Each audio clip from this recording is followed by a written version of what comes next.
नमस्कार, स्वागत है आपका। आप देख रहे हैं नेशन न्यूज 10 और आपके साथ मैं हूं ईशा खान। चलिए शुरुआत करेंगे बुलेटिन की बड़ी खबर के साथ। ग्लोबल इन्वेस्टर्स समिट 2023 के माध्यम से दुनिया भर के निवेशकों को उत्तर प्रदेश में जुटाने और निवेश आकर्षित करने की योगी सरकार की कोशिशों को बड़ी सफलता मिली है। शुक्रवार को भी सरकार के मंत्रियों को विभिन्न देशों के प्रतिनिधियों और कॉरपोरेट जगत की हस्तियों से मुलाकात के सकारात्मक परिणाम देखने को मिले। सिंगापुर की कंपनियों ने करीब 85,000 करोड़ के निवेश प्रस्ताव दिए। वहीं नीदरलैंड की कंपनियों ने फूड प्रोसेसिंग, जापान ने मेडिकल डिवाइस पार्क में निवेश को लेकर रुचि दिखाई। इस दौरान कई निवेश प्रस्तावों को लेकर समझौता ज्ञापन एमयू पर भी हस्ताक्षर हुए।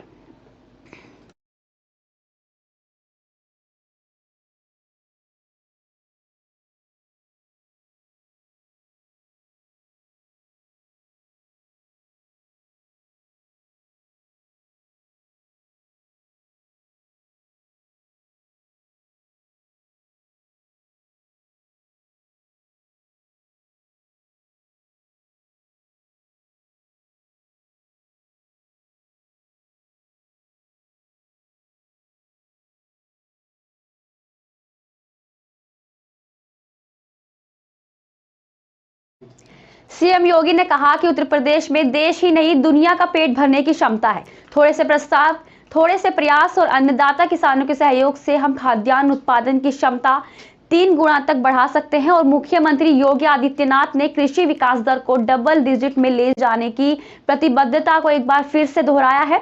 योगी ने कहा कि उत्तर प्रदेश में देश ही नहीं दुनिया का पेट भरने की क्षमता है। मुख्यमंत्री शुक्रवार को लोक भवन में आयोजित नियुक्ति पत्र वितरण कार्यक्रम को संबोधित कर रहे थे।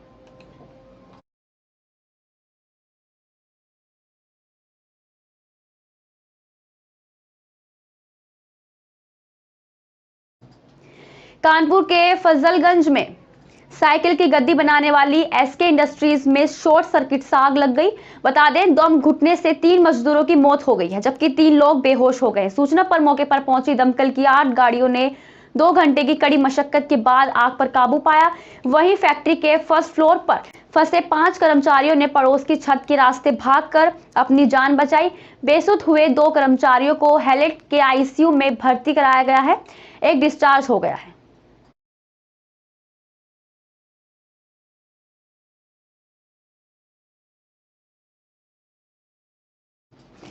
अल्मोड़ा में विद्युत मूल्य बढ़ोतरी के खिलाफ शुक्रवार को अल्मोड़ा के कांग्रेसियों ने जिला कांग्रेस कमेटी के नेतृत्व में एकत्रित होकर प्रदेश की भाजपा सरकार का पुतला दहन किया। इस अवसर पर कांग्रेसियों ने प्रदेश सरकार के खिलाफ जमकर नारेबाजी भी की।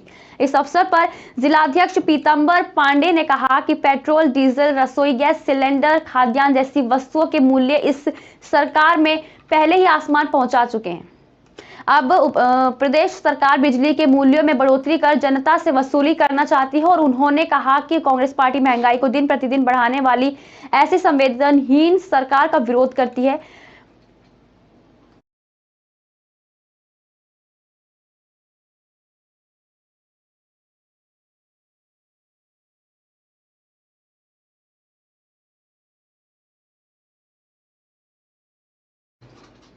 खबर चमोली जिले से, जहां आज शहरी विकास विभाग के तत्वावधान में नगरपालिका सभागार गोपेश्वर में जनपद स्तरीय प्लास्टिक और ठोस अपशिष्ट प्रबंधन विषय पर गोष्ठी का आयोजन किया गया, जिसमें जिले के समस्त नगरपालिका, नगर पंचायतों के अधिशासी अधिकारियों सहित तमाम लोगों ने प्रतिभाग किया। जनपद स्तरीय गोष्ठी का शुभारंभ नगर पालिका अध्यक्ष पुष्प पासवान ने किया। बैठक में पालिकाओं की तमाम समस्याओं पर चर्चा की गई। कूड़ा निस्तारण के लिए सभी को आवश्यक दिशा निर्देश भी दिए गए। हमें निदेशालय स्तर से जो रिट पिटीशन फाइल हुई है जितेंद्र यादव बनाम भारत संघ, जिसमें कि उन्होंने उत्तराखंड राज्य में आपका solid waste management rule 2016, plastic waste management 2016 और सिंगल यूज प्लास्टिक बैन जो नोटिफिकेशन था उसके बारे में कहा जाता है इनका पालिकाओं द्वारा उत्तराखंड में इनका अनुपालन नहीं किया जा रहा है। ये आज हमारे जिला स्तरीय सिंगल यूज प्लास्टिक ठोस अपशिष्ट पर बैठक गोष्ठी का आयोजन किया गया। इसमें समस्त नगर पालिकाओं के अध्यक्षगण और एवं अधिशासी अधिकारी और विभिन्न सामाजिक संगठनों से आई हुई महिला बहनें और विभिन्न विभागों से आए हुए अधिकारीगण उपस्थित रहे। इसमें हमें निदेशालय से जो मार्गदर्शन मिला, कुपोषण अन्य जितनी भी पालिकाएं हैं उनमें हमें अपने पूरा निस्तारण के लिए कौन सी नीति बना रखी है उस विषय पर चर्चा हुई, उस विषय पर बात हुई। और हमारे गोपेश्वर नगर में जैसे हमने सिंगल यूज प्लास्टिक बैन किया है और हमने जो ये लीकेज और डंपिंग जोन इस विषय पे उन्होंने हमें विस्तार से अवगत कराया है। हमें उस पर काम करने की ज़रूरत है और हमें जो 2023 की जो सर्वे होगी उस सर्वे के आधार पर जब हम गोपेश्वर नगर पालिका अन्य जो भी नगर पालिकाएँ हैं हमारी जनपद चमोली की, उन नगर पालिकाओं को नंबरिंग। छत्तीसगढ़ के जांजगीर चंपा जिले में निवासी का शव मिला है। बताया जा रहा है कि लाश ग्राम तनोद के बाहर एक कुएं में मिली।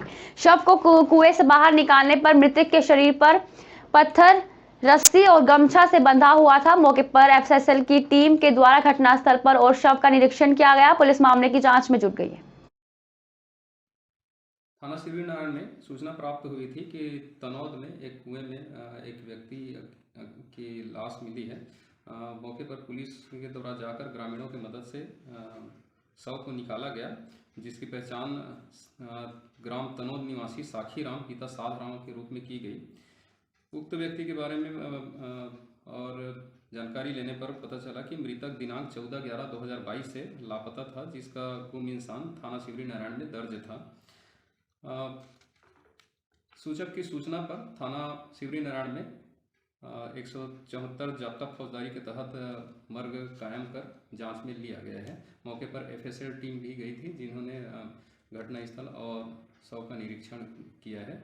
मर्ग जांच जारी है। थाना शिवरीनारायण में सूचना प्राप्त हुई थी कि तनौद में एक कुएं में एक व्यक्ति की लाश मिली है। मौके पर पुलिस के द्वारा जाकर ग्रामीणों की मदद से शव को निकाला गया, जिसकी पहचान ग्राम तनौद निवासी साखी राम पिता साध राम के रूप में की गई।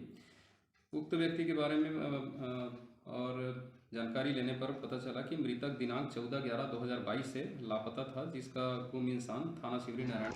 दिल्ली एनसीआर में सीएनजी की कीमतों में 95 पैसे का इजाफा हुआ है। दिल्ली में अब ये 59-56 रुपए प्रति किलोग्राम मिलेगी, जबकि नोएडा, गाजियाबाद और गुरुग्राम में भी कीमतों में बदलाव हुआ है। नई दरें शनिवार सुबह 6 बजे से प्रभावी होंगी।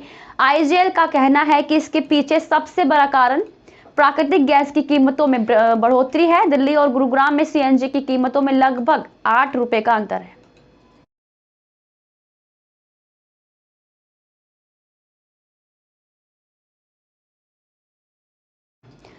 लाल कुआं के नगर पंचायत सभागार में आयोजित पत्रकार वार्ता में विधायक डॉक्टर मोहन बिष्ट ने 2023 तक पेयजल की सभी समस्याओं का समाधान होने की बात कही। बताते चले कि आज लाल कुआं नगर पंचायत के सभागार में पत्रकार वार्ता में विधायक डॉक्टर मोहन बिष्ट ने कहा कि उनके द्वारा वर्ष 2023 तक विधानसभा की पेयजल और लो वोल्टेज की समस्याओं का समाधान कर दिया जाएगा। वहीं गोला नदी की रॉयल्टी के मुद्दे पर उन्होंने कहा कि मुख्यमंत्री से बात हो चुकी है, सैद्धांतिक मंजूरी मिल चुकी है, साथ ही रॉयल्टी दर में कटौती अवश्य की जाएगी और 20 जनवरी को कैबिनेट की बैठक में इस पर अंतिम मोहर लगा दी जाएगी। तो मैं विशेष रूप से इसीलिए आप लोगों के सामने आया हूँ कि एक बहुत बड़ा जो है इस क्षेत्र को जो समस्या जो हमारे क्षेत्र के वाहन स्वामियों को गोला से जुड़े हुए खनन व्यवसाय को हो रही थी, उसका निस्तारण करने के लिए हमारी लोकप्रिय सरकार के द्वारा ये निर्णय लिया गया है। मैं आपके माध्यम से अपनी सरकार को धन्यवाद और उनका आभार भी व्यक्त करना चाहता हूँ कि उन्होंने हमारे क्षेत्र के लोगों की समस्या को सुन के उसके निस्तारण का प्रयास किया। और इसके अलावा इस बीच में हम लोगों ने वो चाहे क्षेत्र से बंदरों का आतंक है उनको पकड़ने के लिए भी विशेष प्रयास करने हों, चाहे अपने जो हाईवे से जुड़ी समस्या थी उसमें हल्दूचोड़ का जो अस्पताल नहीं बन पा रहा था उसके निर्माण को लेकर, और बिंदुखत्ता क्षेत्र में बहुत बड़ा कार्य जो हमारे आप सब लोगों के सहयोग से हमारे लोकप्रिय सरकार के सहयोग से संपन्न हुआ है। जो 16 वर्षों से बिंदुखत्ता में विद्युतीकरण कार्य रुका हुआ था वो अब पुनः प्रारंभ हो सकेगा। और देश के अन्य भागों की तरह प्रदेश के अन्य भागों 1.5 महीने से जो गोला में वाहनों का संचालन नहीं हो पाने से जो हमारे क्षेत्र के वाहन स्वामी आंदोलनरत थे और उनकी समस्या को देखते हुए, उनकी मांग को देखते हुए माननीय पुष्कर धामी जी की लोकप्रिय सरकार के नेतृत्व में निर्णय लिया गया है कि जो उनकी मांग थी कि गौला नदी में रॉयल्टी की दरें बहुत अधिक हैं, उसको 4 रुपये से लेकर 6 रुपये तक कम करने का निर्णय हो गया है। और 20 तारीख को जो कैबिनेट होने वाली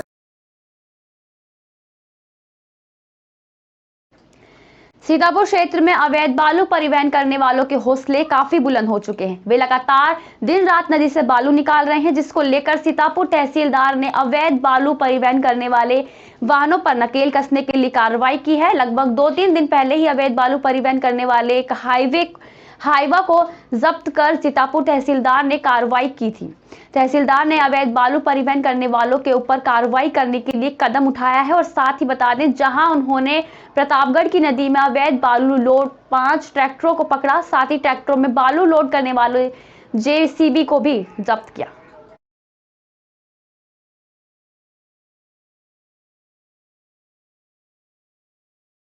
देखिए, आए दिन ऐसा सुनने में आते रहता है कि अवैध रूप से बालू का परिवहन किया जा रहा है।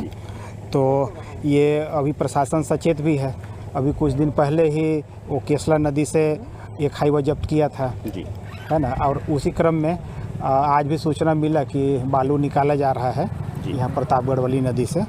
तो अभी मौके पे इस तरफ 3 ट्रैक्टर अभी जब्त किया गया है और उस साइड भी जो है नदी के दूसरे छोर पे भी ट्रैक्टर है और एक JCB भी इसमें उत्खनन में जो है शामिल था जो कि अभी सामने में वो कहीं साइड में खड़ा किया गया है और उसमें जय अम्बे करके लिखा हुआ है।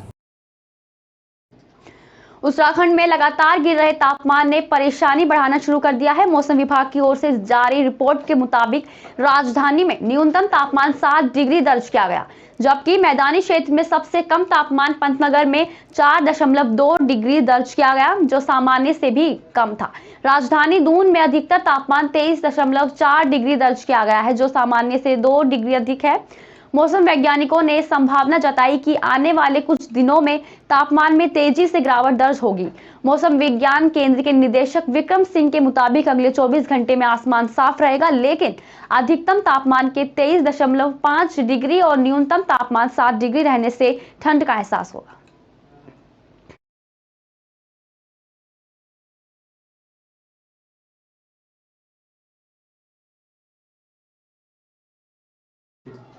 आज के लिए बस इतना ही। देखते रहिए नेशन न्यूज़ 10।